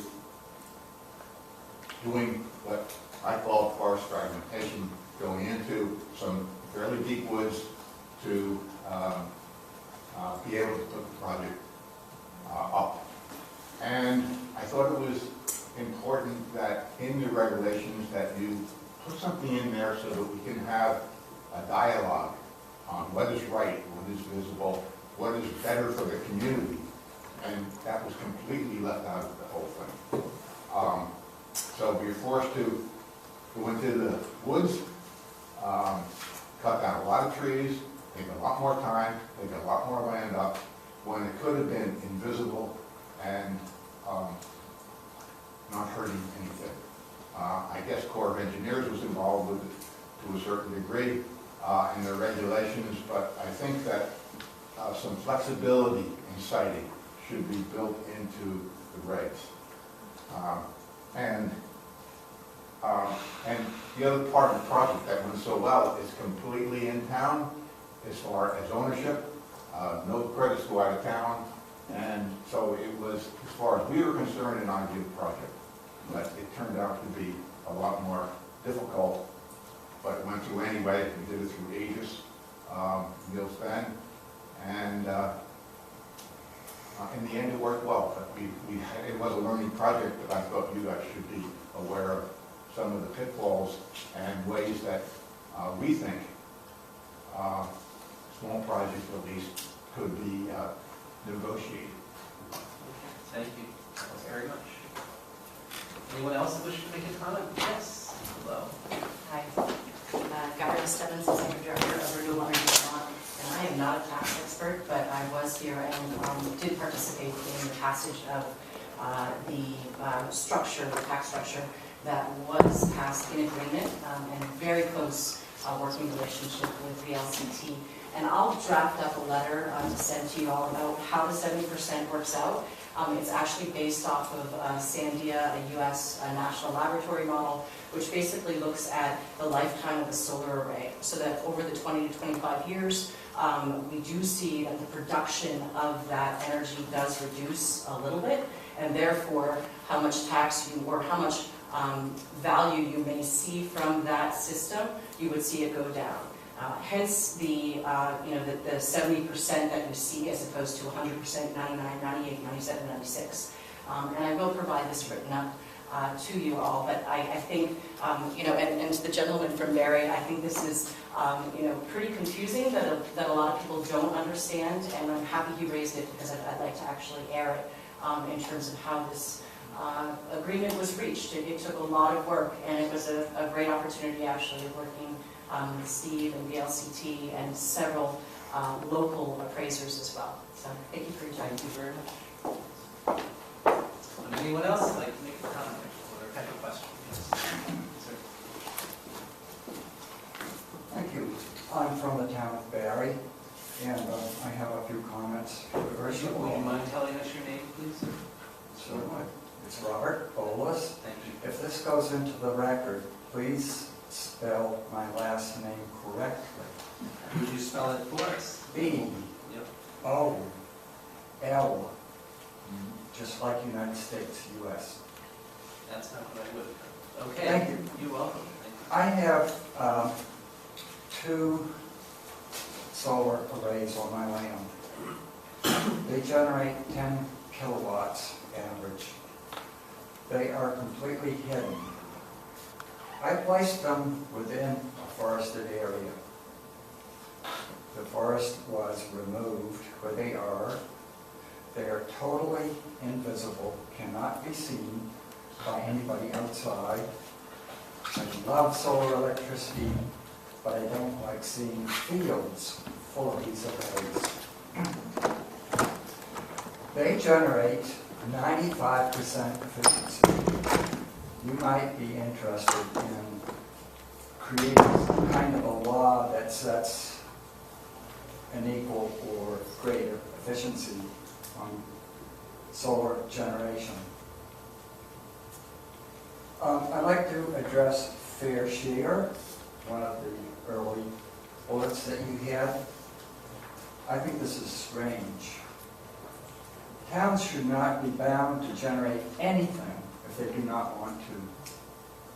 It seemed like your fair share was saying everybody throughout the state should be generating a certain amount to go to the total amount of electricity generated. I would like to have that crossed out, but it's up to you.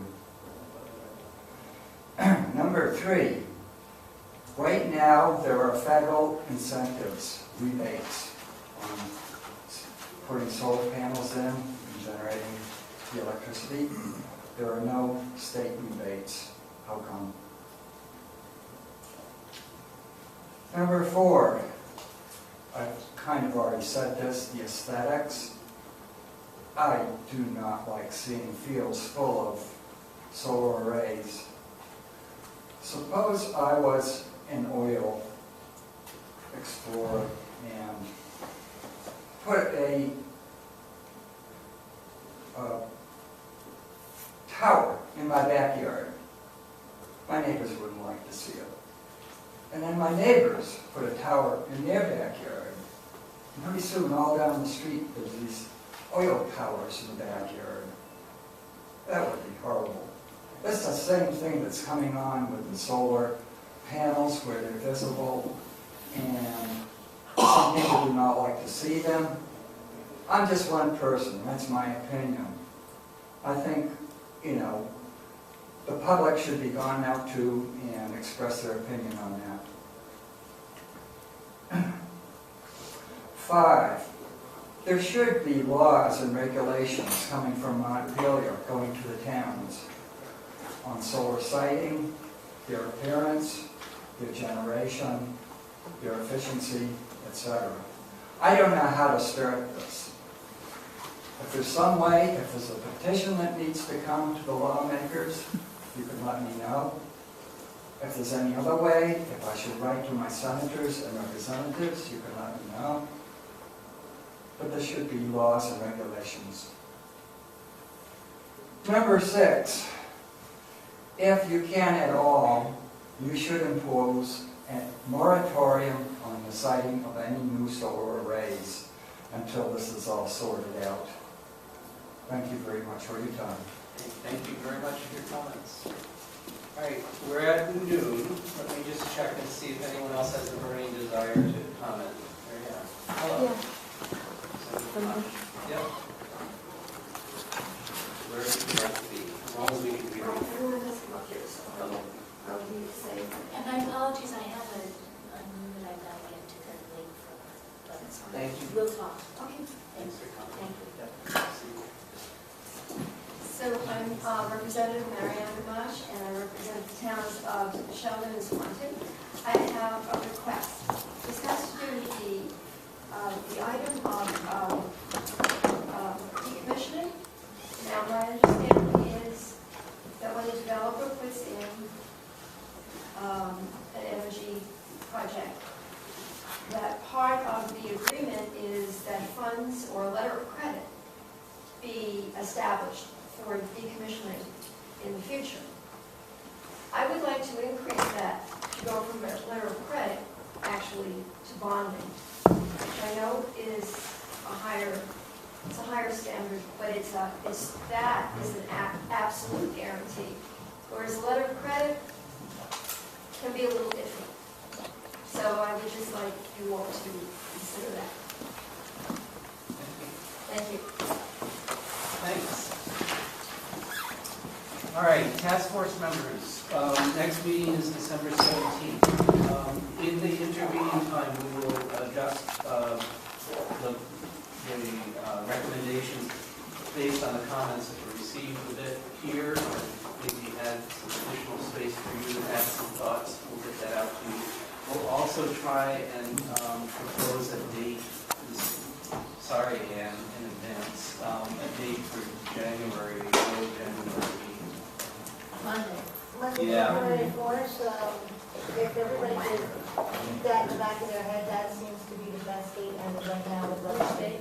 January 4th, Monday. Everybody's trying to do Monday, January 4th before the legislative session starts. So Yeah. good luck with that. Yeah.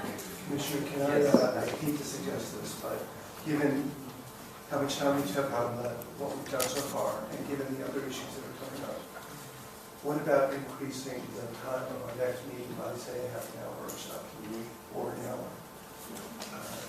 So that we use the time more efficiently. Well- When we get here, when we're getting here, we use If we could get through the entire entrance and up, just from that to the fourth, I think we could better. Yeah. So a 3-hour meeting, I'm up for it. You guys are. Yeah, I had to leave early anyway, because we've got legislative committee customers there in the afternoon, but Chris will be here. Okay.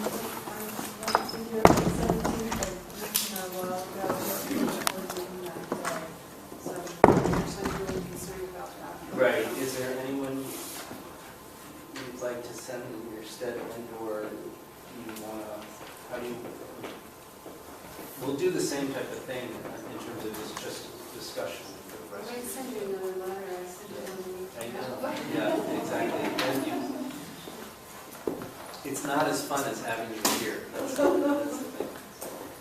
All right, we'll obviously need to get your input through this process in whatever fashion works. So But we're not voting anything. we're not, all right, we're going to continue the same type of discussion. There'll be an opportunity for the House after to, additional changes, but yeah, of course. Any questions or other comments from folks here? Okay, well, I thank you all for coming, both on the panel and in the audience, and appreciate you guys' good discussion and help and good brains.